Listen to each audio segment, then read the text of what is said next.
여러분 가운데 어떤 분들은 창세기를 한다고 하니까 예수님 오시기 전까지 저거 끝나려나 걱정하는 분들이 계실 것 같습니다. 저도 솔직히 그 전에 예수님께서 오셨으면 좋겠습니다. 오늘 여러분과 이 창세기를 뗍니다. 오늘부터 창세기가 시작이 됩니다. 오늘 말씀은 창세기 1장 1절입니다. 여러분 이스라엘 예루살렘에 위치한 이스라엘 국립박물관에 가면 바로 이것을 볼 수 있습니다. 베레시트로부터 시작되는 히브리어가 이 아래 빼곡히 새겨져 있습니다. 우리가 물어야 되는 인문학적인 질문들이 있습니다. 매우 중요한 질문들입니다. 인간은 어디서 왔는가? 그리고 어디를 향해서 가는가? 그리고 우리의 뿌리는 무엇인가? 창세기를 부인하면 내 뿌리를 부인하는 것이 됩니다. 그래서 창세기를 아는 것이 굉장히 중요합니다. 왜냐하면 우리의 뿌리와 연결되어 있기 때문에 그렇습니다. 1976년에 미국에서 이 소설이 나왔을 때 퓰리처상을 또 전미 도서상을 석권한 책이 있었습니다. 바로 알렉스 헬리의 뿌리라고 하는 소설입니다. 이 소설이 1977년에 미국 ABC 방송에서 미니 시리즈로 제작이 되었습니다. 총 7부작이었는데 마지막 7번째 종영 때에는 미국민 1억 3천만 명이 시청을 했습니다. 이 드라마가 가져온 반향은 엄청나게 컸습니다. 수천 명의 미국인들이 그들의 가족의 기원을 찾아보려고 도서관으로 몰려들었습니다. 워싱턴 국립문서보관소는 조상에 대한 정보를 요청하는 사람들로 홍수를 이뤘습니다. 주인공 쿤타 킨테가 서아프리카 감비아 지방에서 태어납니다. 만딩가 부족의 자존감을 마음 깊이 품고 교육을 받으며 살아왔습니다. 그러던 어느 날 노예 사냥꾼들에게 잡혀서 미국 국적의 배에 짐짝처럼 실려서 미국으로 가서 노예 생활을 시작합니다. 그러나 이 쿤타 킨테는 자유와 인간으로서의 자존감을 잃지 않고 아프리카인으로서의 자부심을 잃지 않고 살면서 자유를 꿈꿉니다. 바로 드라마는 그렇게 시작이 됩니다. 놀라운 것은 이 뿌리를 쓴 알렉스 헬리가 쿤타 킨테의 7대 손이었다는 겁니다. 알렉스 헬리가 그의 외할머니에게 쿤타 킨테라는 이름을 듣고 자신의 뿌리를 찾아서 아프리카로 미국으로 또 유럽으로 고문서 보관소를 뒤지고 쿤타 킨테가 살던 주프레 마을에 방문하고 추적 조사를 벌인 결과물로 쓴 소설이 바로 이 뿌리였습니다. 뿌리가 그토록 큰 인기를 끌게 된 이유는 한 흑인으로 하여금 인간의 존엄성과 삶의 의미를 발견하게 해주었기 때문입니다. 그리고 이 소설은 미국에 사는 흑인들에게 그들의 자존감을 회복시키는 역할을 합니다. 우리가 오늘 창세기를 읽습니다. 창세기는 BC 1450여 년경에 모세가 기록을 했습니다.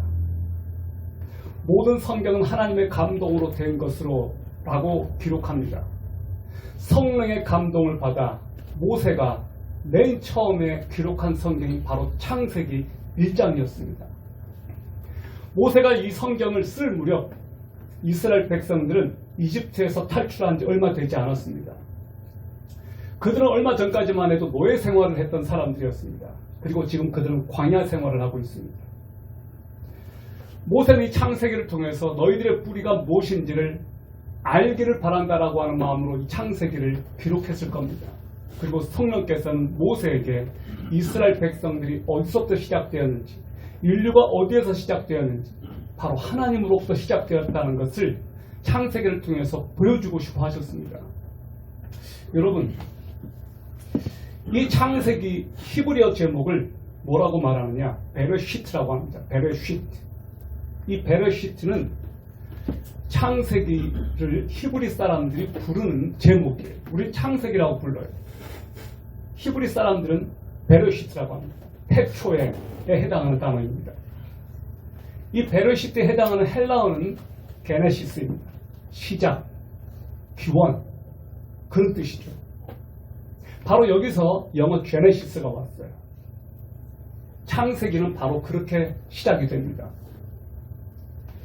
창세기 1장 1절은 정말로 신비스럽습니다. 창세기 1장 1절은 이렇게 선언합니다. 태초에 하나님이 천지를 창조하시니라. 킹제임스 성경은 그렇게 번역했습니다. 처음에 하나님이 하늘과 땅을 창조하셨다. 여러분, 성경은 창조를 설명하지 않습니다. 설득하지도 않습니다. 선포하고 있습니다. 선언합니다. 태초에 하나님이 천지를 창조하셨다. 여기에는 어떤 설명도 없고 선언만 있습니다. 태초에 하나님이 천지를 창조하셨다는 진리를 믿으면 성경이 열리고 내 인생이 시작되는 거예요. 이것을 닫아버리면 내 인생도 끝나는 거예요. 그래서 창세기 1장 1절을 믿느냐 안 믿느냐에 따라서 내 삶이 시작되느냐 닫혀버리느냐 결정되는 놀라운 말씀이 바로 창세기 1장 1절이에요. 이것이 믿어지면 하나님이 믿어지는 거예요. 이 말씀이 안 믿어지면 하나님이 안 믿어지는 거예요. 제가 전도를 할 때 바로 창세기 1장 1절 이것을 펼쳐놓고 이 말씀이 믿어지십니까? 라고 묻습니다. 믿어진다라고 말하면 전도가 시작되고 믿어지지 않습니다 라고 말하면 그때부터 힘들어지는 거예요. 태초에 하나님이 천지를 창조하셨다라고 하는 이 사실을 믿어지면 내 인생의 기적 또한 시작이 되는 거예요. 여러분, 우리가 살다 보면 힘들고 지칠 때가 있습니다. 미래가 보이지 않을 때가 있습니다. 좌절될 때가 있어요. 그때마다 상상의 나래를 펴서 여러분은 우주로 데려가십시오. 그래서 지구를 한번 보십시오. 이 아름다운 푸른색 지구를 보면 내 모든 문제가 아무것도 아닌 것처럼 보여질 겁니다. 우리가 비행기를 타고 하늘로 올라가면 이 땅에 있는 건물들, 그 높은 건물들도 성냥갑처럼 아주 조그맣게 보입니다. 멀리서 지구를 보면 그 지구에 서울도 보이지 않고 뉴욕도 보이지 않고 워싱턴도 보이지 않고 대륙도 보이지 않아요. 어디가 어딘지는 몰라요. 바로 저곳에서 아둥바둥 싸우던 그런 문제들이 아무것도 아닌 것처럼 느껴져요. 우리는 가끔 멀리서 볼 때가 필요합니다. 하나님의 관점으로 지구를 들여다보면 얼마나 아름답습니까? 그리고 우리들의 문제라고 하는 그 큰 문제들이 얼마나 초라하고 작게 느껴질까요? 여러분, 우주에서 지구를 보면 얼마나 경이롭습니까? 얼마나 신비롭습니까?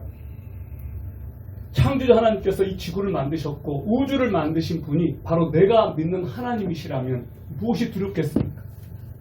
그래서 여러분의 마음속에 지구를 한번 품어보십시오. 하나님께서 어떤 마음으로 지구를 만드셨을까 한번 생각해 보십시오. 창세기 1장 1절을 히브리어로 한번 읽어보겠습니다. 시작. 여러분 당황스럽지요? 히브리어는 우리가 한글 읽듯이 왼쪽에서 오른쪽으로 읽지 않고 오른쪽에서 왼쪽으로 읽어갑니다. 여러분 같이 한번 읽어보겠습니다. 이게 보이시죠? 시작. 베르시트 바라 엘로힘 앳 핫 샤마이 벳 하아렛. 이 놀라운 말씀을 다시 한번 읽어보겠습니다. 창세기 1장 1절 시작. 베르시트 바라 엘로힘 앳 핫 샤마이 벳 하아렛. 여러분 놀라운 말씀 읽으셨어요. 잘하셨습니다. 창세기 1장 1절은 완전수를 뜻하는 7단어로 되어 있습니다. 그리고 28글자로 되어 있습니다. 첫 시작이 베르시트입니다. 하나님께서 모세를 통해 성경을 기록하게 하시면서 제일 처음에 사용하신 단어가 알파벳 베트였어요. 여러분 히브리 글자의 첫 글자는 알렙입니다. 두 번째 글자 베트가 시작이 되었어요. 베트. 히브리어의 첫 알파벳이 알렛인데 그 단어 대신에 베트를 선택하셨어요. 이 베트의 뜻이 뭐냐? 집, 쉼, 안식이라는 뜻이에요. 하나님께서는 이 글자를 선택하셨을 때 굉장히 많이 생각하신 것 같아요. 이 지구에 사는 수많은 사람들에게 하나님께서는 안식을 처음부터 계획하셨어요. 이 글자를 보면 귀가 막혀 있어요. 이 베이트라고 하는 이 철자를 보면 앞은 열려 있어요. 직접 하나님께서 무한하신 시간에서 요한의 시간으로 들어오셨어요.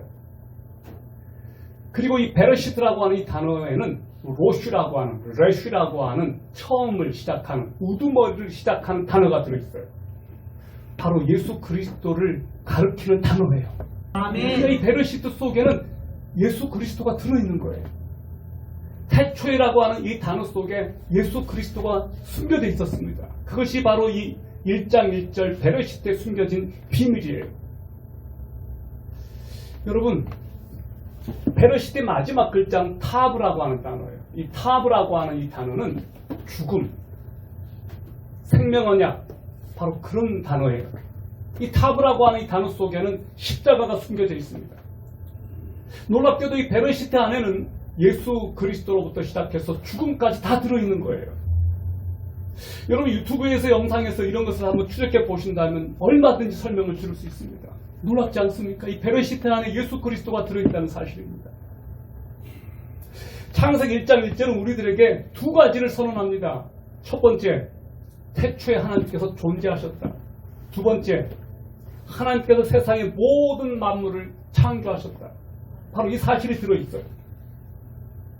창세기 1장 1절은 태초에 하나님께서 존재하셨고 그 하나님께서 세상 모든 만물을 창조하셨다고 선언합니다.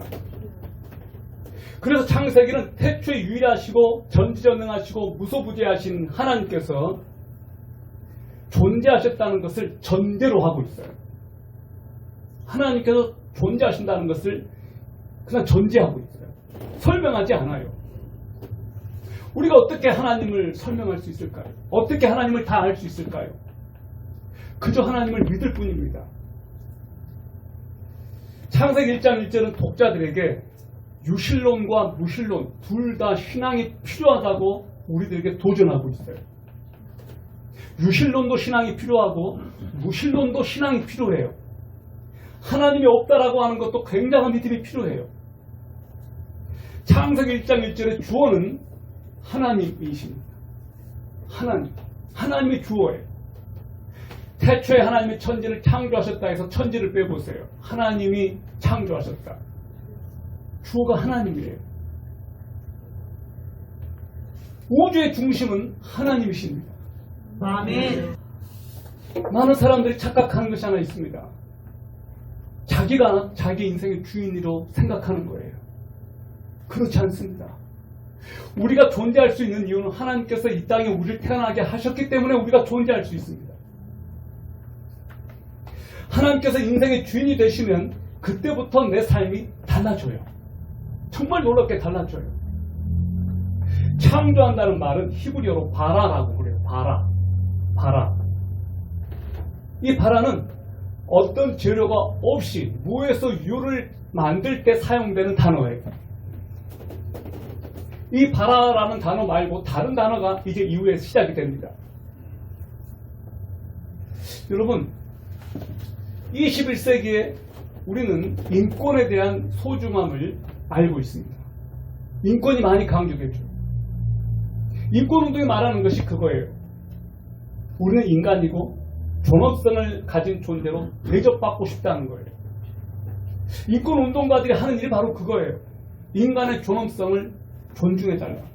자, 그런데 인간의 뿌리가 하나님으로부터 시작되었다.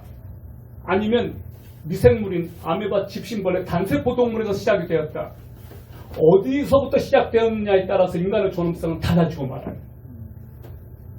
우리의 존엄성의 출발이 하나님으로부터 시작이 되었다면 우린 영광스럽고 아름답고 놀랍고 너무너무나 존엄한 존재가 됩니다. 그러나 물질에서 시작이 되었다라고 한다면 우리의 존엄성은 깨져요. 바로 그 차이예요. 인간의 존엄성은 하나님으로부터 시작이 된 하나님의 형상으로 지음받은 존재이기 때문에 그 자체가 영광스럽고 놀라운 거예요.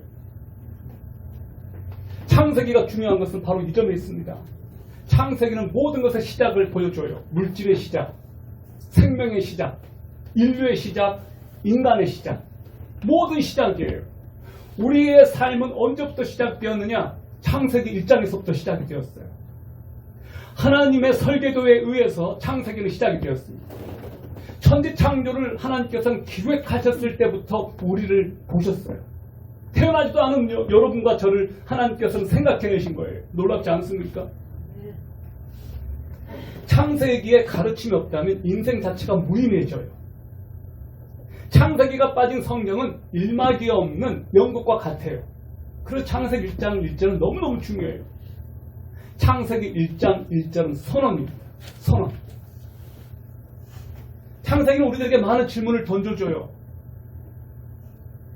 창세기가 사실 팩트인가 하고 픽션인가, 그것을 어떻게 보느냐에 따라 인생을 보는 관점이 달라집니다.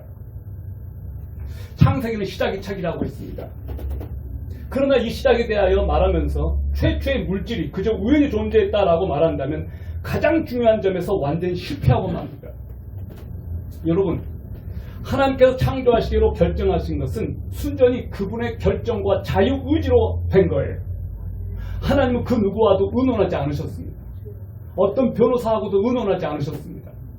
하나님께서 순전히 자기 결정권에 의해서 그분의 의지대로 이 일을 작정하셨고 계획하셨습니다.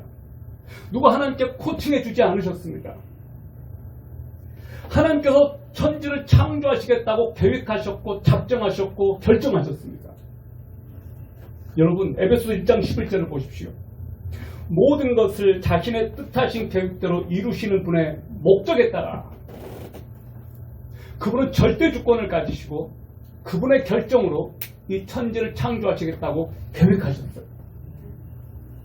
하나님은 도우미를 필요로 하지 않으십니다. 하나님은 그분의 주권적인 자유의지를 가지고 이 온 열방을, 우주를 만드시기로 계획하셨어요. 여러분, 놀라운 것은 지구뿐만 아니라 하나님께서는 그 드넓은 우주를 하나님께서 만드셨다는 겁니다. 우주는 끝이 없습니다. 우리가 도달할 수 있는 거리가 아니에요. 하나님께서 태초에 계셨다는 것은 그분이 영원하신 분이라는 것을 보여줍니다. 하나님은 지금도 계시고 과거에도 계시고 미래에도 계실 겁니다. 하나님은 시간을 초월하십니다. 우리는 하나님을 영원하신 하나님이라고 알고 있습니다. 요한계시록은 하나님을 알파와 오메가요, 처음과 마지막이라고 했습니다. 요한계시록 4장 11절을 보십시오. 오 주여, 주는 영광과 존귀와 권능을 받기에 합당하시오니 주께서 모든 것을 창조하셨고 또 그것들이 주를 기쁘게 하려고 존재하며 창조되었나이다. 여러분, 기억하십시오. 저와 여러분은 하나님을 기쁘시게 하려고 존재하고 창조되었다는 사실입니다. 이것이 우리의 목적이에요. 아멘. 하나님께서 창조하신 세계를 우리가 생각해보면 하나님을 찬송하지 않을 수가 없습니다. 그분의 영광 앞에서 압도될 수밖에 없습니다. 여러분, 밤하늘에 빛나는 수천, 수억 개의 별을 보세요. 우리가 다 셀 수 없습니다. 인간의 육안으로 볼 수 있는 것, 천체 망원경으로 볼 수 있는 것도 수만 개에 지나지 않습니다. 그 수천억 개, 수십억 개의 별을 어떻게 다 볼 수 있습니까? 그 넓은 은하계를 우리가 어떻게 눈으로 다 담을 수 있습니까? 여러분, 이 지구는 엄청난 소리를 내면서 지금 돌고 있습니다. 그러나 우리는 그 소리를 들을 수 없습니다. 수많은 은하계가 지금도 생성되고 있고 만들어지고 있고 이동하고 있습니다. 우리는 그 소리를 들을 수가 없습니다. 하나님께서 그렇게 하셨습니다. 여러분, 우리가 사는 이 지구는 태양계라고 하는 은하계에 속해 있습니다. 수금지와 목도 초내면 우리가 그렇게 많이 공부했고 외웠죠. 한 은하계가 수십억 개의 별들을 포함하고 있습니다. 우리가 속한 은하계에만도 2천억 개 이상의 별이 있습니다. 놀랍지 않습니까? 그 은하계가 우주공간을 장엄하게 돌고 있습니다. 은하계가 한 번 자전하는 데에만 2억 5천만 년이 걸린다고 합니다. 어마어마한 숫자죠. 은하계와 은하계 사이에는 광대한 거리가 있습니다. 한 은하계에서 다른 은하계까지 거리가 평균 3,200km입니다. 3,200km가 아니에요. 3,200경 킬로미터. 상상이 안 가죠. 천문학자들이 일명 광년이라는 거리의 단위를 사용합니다. 이 광년이라는 거리, 초당 30만 킬로미터의 속도로 1년 동안 달린 거리를 광년이라고 합니다. 초당 30만 킬로미터의 속도로 1년 동안 달린 거리. 1광년은 약 9조 5천억 킬로미터입니다. 이 단위를 사용해 보면 은하계의 평균 거리는 10만 광년, 은하계 사이의 거리가 약 300만 광년. 안드로메다 은하계는 우리 은하계와 가장 가까이 있는 은하계인데 그 은하계는 우리와 200만 광년 떨어져 있다고 합니다. 태양계와. 이 말은 안드로메다에서 지금 막 쏘아올린 빛이 지구까지 오는데 200만 년이 걸린다는 거예요. 이런 데 상상이 돼요?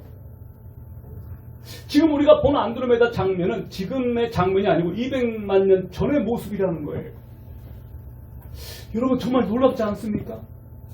이 모든 것을 설계하고 만드신 분이 하나님이시라는 거예요. 아멘. 이 은하계들은 일정한 공간에 고정되어 있지 않습니다. 서로 대단한 속도로 멀어지고 있어요. 지금 이 순간에도 수백만 개의 별이 우주 공간 안에서 또 태어나고 있어요. 그 모든 일을 누가 하고 계실까요? 우리가 믿는 하나님께서 그렇게 하시는 거예요. 그리고 하나님께서는 유일한 생명체를 바로 이 지구에 허락하셨습니다. 살아있는 이 곳을 우리들에게 주셨어요. 영원한 생명을 우리가 이 땅에서 누릴 수 있도록 하나님께서 지구를 고안하셨고 그곳에 우리를 두셨어요. 여러분 너무 놀랍죠? 모든 우주 공간 가운데 유일하게 생명체가 있는 곳, 지구를 선택하셔서 여기에 숨을 불어넣으시고 우리를 살게 하셨어요. 그분의 아이디어예요. 생각만 해도 너무너무 놀랍고 감격스럽고 어메이징합니다. 창세기 1장 1절은 하나님의 설계도예요. 집이 지어지려면 건축가의 머리서부터 설계도로부터 시작되죠. 그 설계도면에 따라서 자재를 구입하고 사람들을 동원해서 집을 짓습니다. 이제 창세기를 기대하십시오. 하나님께서 창조주이십니다. 우리가 창조할 수 없습니다. 우리는 그저 상상력을 가지고 사물을 만들거나 새로운 것을 발견하거나 디자인하거나 변형시키거나 생산해낼 뿐입니다. 하나님은 무에서 유를 창조하셨습니다. 여러분, 하나님께서 무에서 유를 창조하시는데 어떻게 그렇게 하셨는지 우리가 모릅니다. 우리는 존재하는 것을 볼 뿐입니다. 우리가 하나님께서 천지를 창조하실 때 옆에 우리가 있지 않았습니다. 볼 수 없었습니다. 믿을 뿐이죠. 제임스 오웬 대령을 제가 만나본 적이 있습니다. 이분의 설교를 직접 들어본 적이 있습니다. 이분은 아폴로 15호 우주 비행사였습니다. 이분이 1971년 미국 나사에서 9번째 달 탐사를 할 때 우주 비행사로 임무를 수행했었습니다. 이 오웬 대령이 무사히 달 탐사를 하였습니다. 그런데 귀환하는 과정에서 예기치 않은 문제가 발생합니다. 지구에 들어올 때 캡슐을 타고 지구로 떨어져야 되는데 공기 저항을 줄이기 위해서 낙하산을 펴니다. 그런데 하나가 고장이 난 거예요. 3개 낙하산 중에 2개는 펴졌는데 하나가 펴지지 않았습니다. 바로 이 장면이에요.